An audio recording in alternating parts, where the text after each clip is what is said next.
Hello, guys. Welcome to our very first ever podcast called the Tough and Tales podcast. We're quite grateful for this opportunity because it's been a long time coming, and yeah, this is just I'm quite excited to for this journey that we're going to be on, and I'm here with my boy, my very very good friend, my very own coach, Abdubaki. What we saying, bro? Hi guys, actually an opportunity for me to be here today to actually talk about what I believe I know best, which is Yes. football, and just to do some analysis and dissect what's going around the world in the world of football. Yeah, so that's what we're going to do today. So we don't really have much time, but today we're just going to talk on the Champions League and also the result for the top four in the Premier League. So yesterday, as we all knew, Dortmund got knocked out by Barcelona in the Champions League, but they had a fight. They gave a fight. 3-1 the score, it ended. And looking at that game, I didn't watch it, but from the highlights, I was able to depict that Barcelona are really, really, without their first team, they are really, really leaky. Because given their lineup, they started Fermin Lopez and Gavi. And don't get me wrong, those are very good players, but they are not of the higher standard, in my own opinion. So, what's your take so far? Because looking at that Dortmund game, I saw a few things I was able to pick out. I saw that without open spaces, Barcelona are not able to inflict their pain on teams, and Dortmund are actually a very good team. It's just that in the league phase, they've not been very good this Champions League season. Yeah, since Dortmund actually sacked Nuri Sahin, their former player, this season, Dortmund has not been really consistent in the league. And in the Champions League, there has been a whole lot of ups and downs for them. The game yesterday night was a very tense one. The only thing Barcelona could able to actually capitalize on was winning emphatically at home. The 4-0 victory at home actually helped them yesterday. If not, Borussia Dortmund, they were ready for the task yesterday, which they actually got them going right from the onset because their first goal was it was so early in the first half when they got the penalty. Mm. And the momentum keep building on that. Even they got glorious chances after then, but they were able to convert just three out of the many of the chances they've got yesterday. If not for the first leg uh, goal margin, it would have been so difficult for Barcelona last night. Oh, most definitely. Because looking at the stats here, they didn't dominate possession, but the XG numbers is pretty telling because Dortmund's XG was 3.81. So that means Yes, they were not able to convert a lot of their chances. So yes. 3.81 meaning they should have scored more than three goals. So More than three goals yesterday. Yes, yeah, more than they should have been there are able to score chances. more than three goals. There are chances. There are chances. And later on, Lewandowski experience actually helped Barcelona because later on the game, he was dropping so down to the midfield just to get the ball out of Barcelona defense, just to spray Rafinha or Yamin Namba before he was being substituted. I think that really actually helped Barcelona yesterday. But the D was done in the first leg. If Yeah, it were to be like that's 3-1 in the first leg, believe me, it will have been a different story for Barcelona. Because yesterday, I didn't see the same Barcelona that played the first leg. I saw an entirely different Barcelona because the confidence wasn't there. Or should I say, Borussia Dortmund were ready. And Signal Iduna Park, how it's always buzzing. The stadium was filled to the maximum yesterday. And the supporter, the fan actually did all they could just to support Borussia Dortmund to get the maximum points yesterday. They got the point, but they couldn't qualify. yeah, most definitely. Yeah, and looking at it now, they're most Barcelona into the semi-finals, and they are most likely to face either Inter or Bayern. So, in my own opinion, looking at that game, it's most likely that what is more feasible for Barcelona, in my own opinion, is them facing Bayern Munich because I don't think they want to face Inter. Inter are a very, very solid defensive team. No, at this moment, no team wants to play Inter Milan. Yeah, No team in Europe wants to play Inter Milan. Because when you talk about technicality of a team, they've got an experienced manager at this moment. They've got the team from the goalkeeping department to the defense, midfield, and the attack. They are in good shape at this moment. Don't let us forget that they've considered the least goal in the group stage, in the league phase when we are at the early stage of the Champions I League. think it was And one till goal, now, right? I think it was one goal. yes, they've got the best defense. Even in the league, they've got the best defense. Man to man, they've got the best team at this moment. Because when you talk about physicality, when you talk about technicality, and how the game is being, how the manager set the team, and how they progress, their transition, Inter Milan is one of the best, is one of the arguably the best team in Europe at this moment. Yeah, I would tend to agree, but at the same time, there are that team. It's getting to the twilight of their career because I read it up recently that they have an average age of 28 years old. So that's Yes, not really. the lifespan of the team is going out already. Yeah, And if you look at and another luck the Inter Milan have got this season, is they at some point they had injury crisis, but not that deep. But it was just probably a player going off like 3 weeks, 2 weeks, and coming back quickly and to join the team. Not the likes of Arsenal that have got many players that are out of this season already. Injury wise, they've been lucky, just like Liverpool this season. They've been really, really lucky. For the fact that they have a good team, they have a good manager, they've got a board that is really supporting, and they are supporting activity and how they recruit in recent years. Even though they recruit 80 players, they've recruited very well in recent years. yeah, definitely. And they one thing I've noticed is that they've been able to have an eye for talents in the Italian league. They've been able to pick here and there, like they are basically doing Juventus work. It's just that Juventus has just been able to not navigate the Italian league well. Swiftly moving on, let's just go to the PSG game. Aston Villa versus PSG. PSG were close to going out, PSG were very, very Believe me, close. yesterday I tried as much I could to put my eye on the game because I actually set a double screen to see what's going on between Dortmund and Barcelona and Aston Villa and PSG. Believe me, when Ashraf Hakimi struck early, I was like, oh, it's done.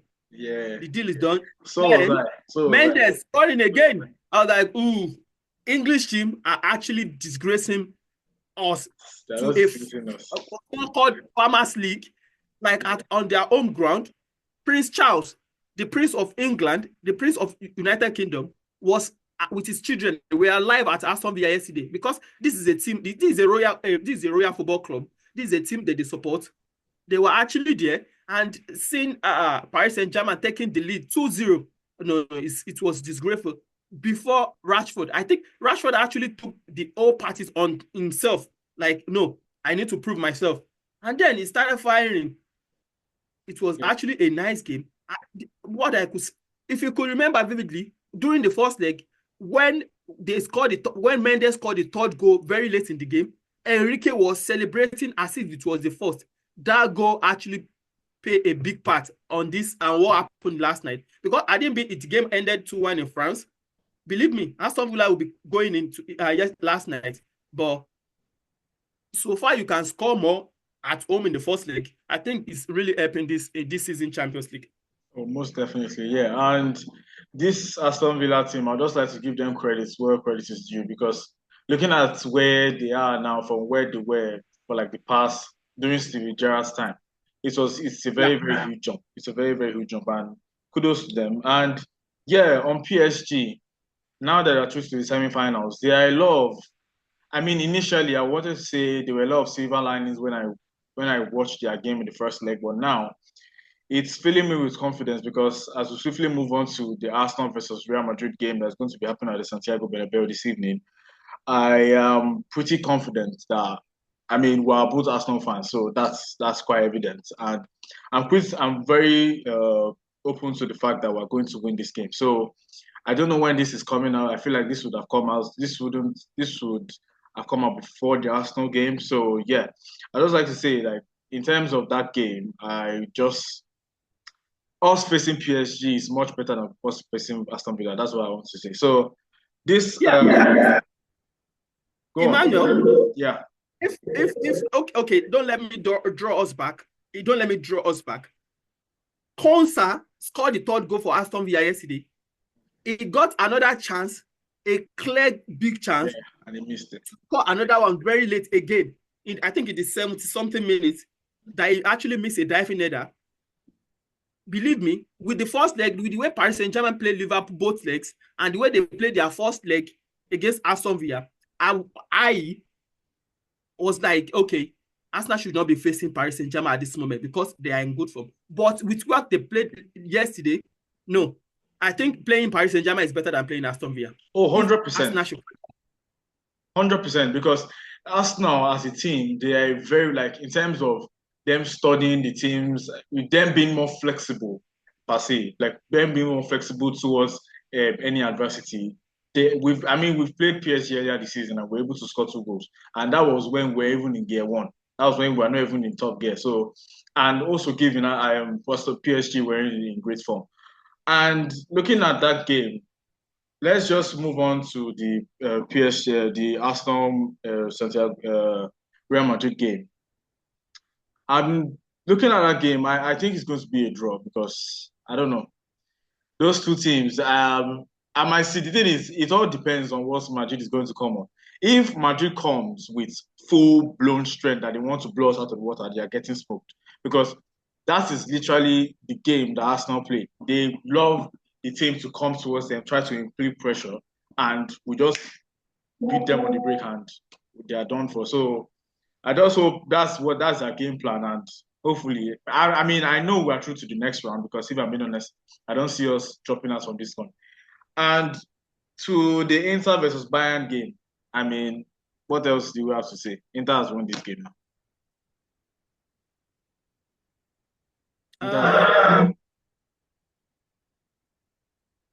I feel like Inter has won this game because like we said, they are the best defensive team in the world, in my own opinion. Like the only team that I know that can rival them is still Arsenal and Atletico. Go on. With what Inter Milan played in the first leg, with the way they played Bayern Munich in the first leg, I don't see Bayern Munich pull probably any string. Believe me. Yeah, I don't see them actually doing anything. I don't really see them doing anything in the second leg because Inter Milan at this moment, being it player, being it team, because having players is different from having teams. I think they have it more than Bayern Munich at this moment. No, at this moment, most definitely, because there's a huge significance to what this Bayern team are facing now because they are losing. They've lost Musiala out of the season, and they've lost Alphonso Davies. Yeah, so that lack of dynamism and the lack of creative nouns and central access, it's actually gone down the drain because I don't see them coming out. I don't see them beating this Inter team because at the main they had probably just Musiala and not Davies. It would have been fine. I would have said okay, they had a chance, but now but stranger things have happened in this Champions League. They've happened in this Champions League. So yeah, away from the Champions League, let's quickly, because we don't really have much time, and so everyone watching, let's just give us this grace because we are not really. We're prepared for it, but we're still building our way towards this creating content, and as time goes on, we're going to be much better than it. So now we're just going to speak on the top four race, and looking at it so far, if I'm about to say, like, looking at the games, most of these teams, let's just go through the teams because I know Liverpool and Arsenal are locked on for the first and second place.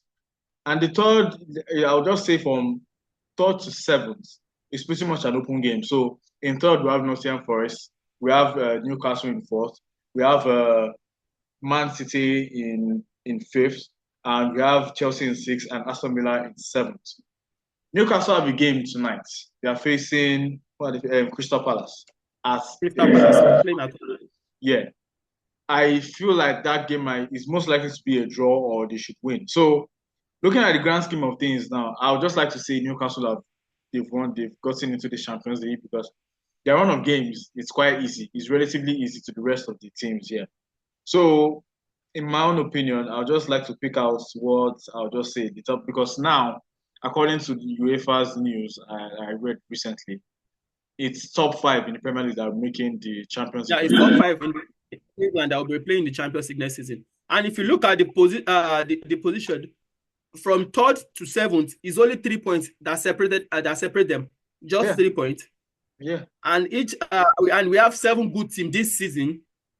I wouldn't want to say 7 good teams because Aston Villa, they've played well this season. Newcastle, the same thing. And Nottingham Forest, they beat all our expectations. To be in that position, third position, they really deserve it. They really, really deserve it. One team that I actually think supposed to be up, probably in replacement for Chelsea, is Bournemouth this season. Because definitely in the beginning of the season, they actually pulled some strings. But to my surprise, they are lying in 8th position with 48 points, which I believe with the way they started this season, they should be in probably close to 60 points or 50 something, where they started this season. But Nottingham Forest, they've actually tried to maintain their momentum, even though they lost 5 goals this to Buck and Buffoni. Was it not towards Bournemouth? Yeah. I know they lost a game that is in 5 goals this season, but they've actually Espirito Santos actually said that both Awoniyi and Olaino, they are back. They are back with the team now. They might actually be available for tonight's game. And I think Olaino Bafamaji is one of the best right back in Premier League this season. Definitely. With his performance. All finger crossed. Liverpool, having the league, and Arsenal finishing second. The other ones, I don't know. Don't be surprised if Manchester City is playing the Europa League next season. Oh, but I'm just going to move on to our predictions now. So I would like you to go first. Who do you think is making the top 5? This is just say from 1 to 5. 1 to 5. Okay. Liverpool, Arsenal, Nottingham Forest. It depends if Newcastle win tonight. Probably Newcastle, Manchester City. They're not Liverpool, Arsenal, Newcastle, Man City. Oh, I don't see Chelsea. I don't see Chelsea qualifying for the Champions League.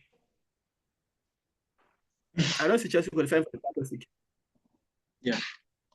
I also think so as well because if I have to give mine, I'll say Liverpool to finish first, Arsenal second, and Newcastle third. Then Nottingham Forest fourth, and I think Villa might come for fifth, because looking at, Man City, they are winning their games now. Fair enough, but they've not been convincing. Not been very convincing. So I'll just say Liverpool, Arsenal, Newcastle, Nottingham Forest, and Aston Villa.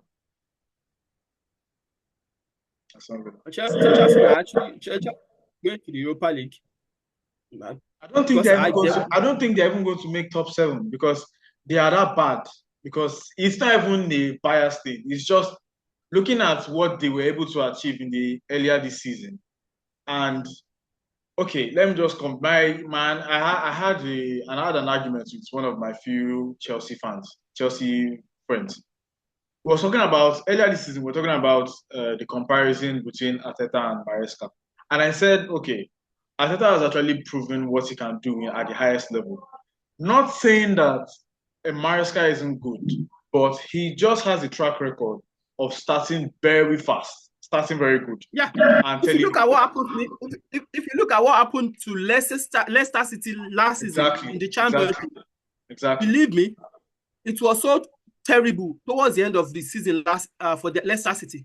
If not because they were able to accumulate so much points that the gap between the first and the second was so wide. Leicester didn't deserve to promote by what they played in the second phase of the league of the championship last season. Most definitely, it was because of how much he accumulated. Same thing happened this season because the way Chelsea really started this season, they were on flying. They were flying. But look at them now. Against Ipswich, they struggled all through. Getting two goals was I really think they deserve it, because Ipswich actually deserved to win that game.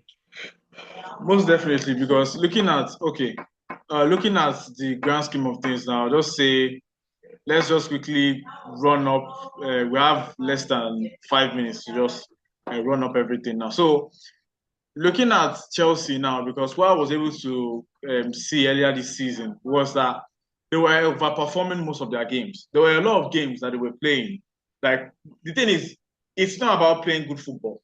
It's about the execution of each and every move that you're making. This is why I said Arsenal are going to, they are coming hot very soon. It's just that the lack of striker and the lack of an elite creator is just holding them back. And looking at Chelsea earlier this season, they have a lot of, if you notice, they have a lot of cricket games this season.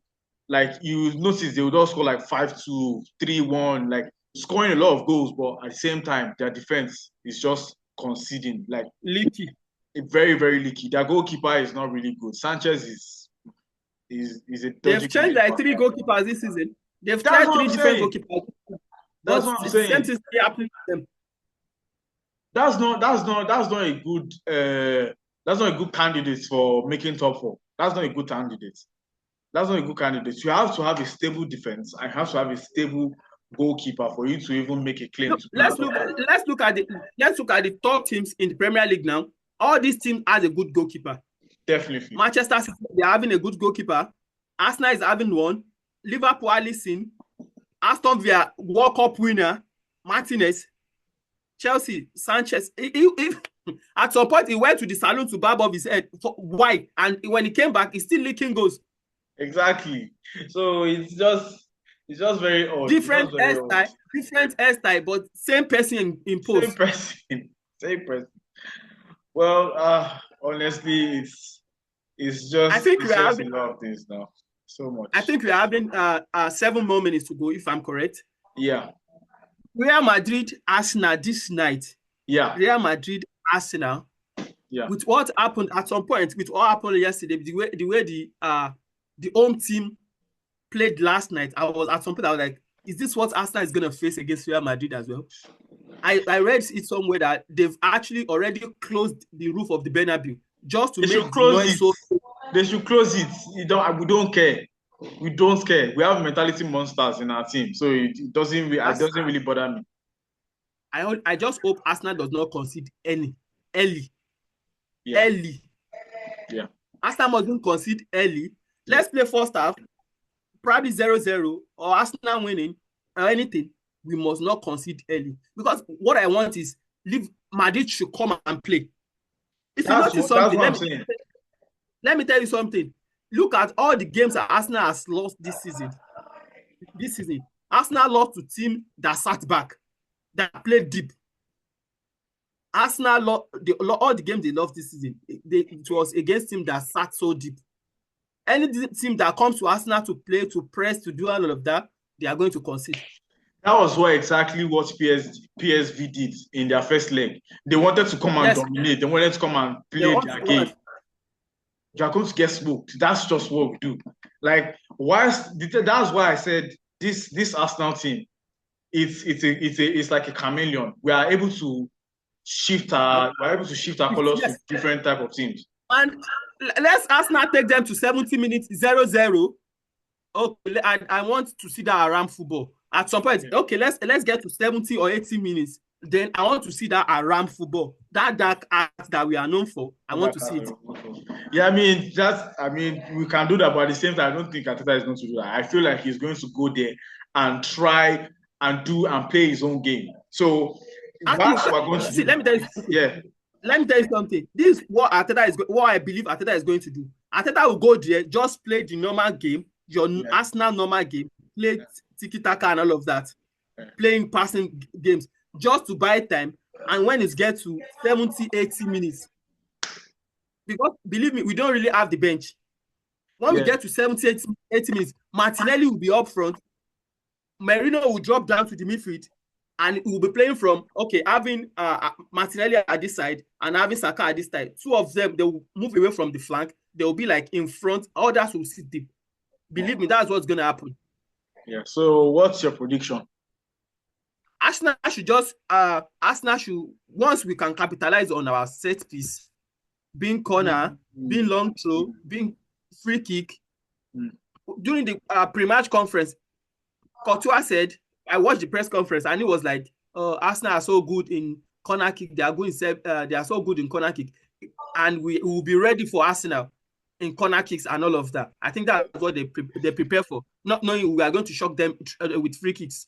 Now they will have trained again, like not to concede from free kick. Probably we can actually score them in the corner. We know Gabriel is not around, but we still have Merino. We have even Saliba hasn't scored much from corner kick this season. Thomas Partey nearly scored in the first 5 minutes in the first leg. If you could remember that, Saliba actually deflected the ball away. Saliba blocked it. Yeah. Thomas Partey is an integral part with his performance against Brentford last time. Thomas Partey deserves to another 1 year or 2 years contract. Yeah. My prediction. Yeah, your prediction. Go on. 1-1 draw. Oh, that was what I wanted to predict. But looking at the way Madrid are going to play, I don't think we're going to concede because they are going to just want to go at it, like throwing all their toys at the pram, out the pram. On social media, all their players are be like, okay, we are waiting for tomorrow. It's not about you posting on social media. It's what you can do on the exactly. Arteta is not about noise. Arteta said we are doing the talking on the pitch. Bring the ball. You talk too much. Yes, do it on the pitch. So, yeah, my own prediction, I'll say 2-0. 2-0. I predicted the last one. 3-0. So, yeah, you predicted 3-0 the last time. So let's do this. So yeah. No matter what, Arsenal is qualifying. That's what I know for 100%. Sure. We're qualified, yeah. And hopefully the next time we're going to do this would have been in the quarterfinal, be in the semi-final, Semi-final against Paris Saint-Germain. Yep. So thank you guys for this beautiful. I mean, I'm really glad we are really grateful for being able to do this. And at the same time, we're sorry for the little here and there. I mean, we didn't have much preparation, but we're going to make it much more better next time. And we're going to make more preparations for this. And yeah, we just hope that we've been able to enjoy this little chat. I've been able to have my friend. And yeah, the Tough and Tales podcast will keep rolling out more content. And from now on, we are going to be dropping every Thursday. So we're going to be posting every Thursday, and I'm pretty sure this is going to come out next week, this week Thursday. And yeah, every Thursday you'll be seeing us dropping more content. And as the content machine rolls on, we're going to be doing much more content than this. We're going to be putting more previews and here and there. So yeah, the content machine keeps rolling out. So thank you, my bro. Yeah. Thank you. Yeah. So see you next time. Yeah, and peace.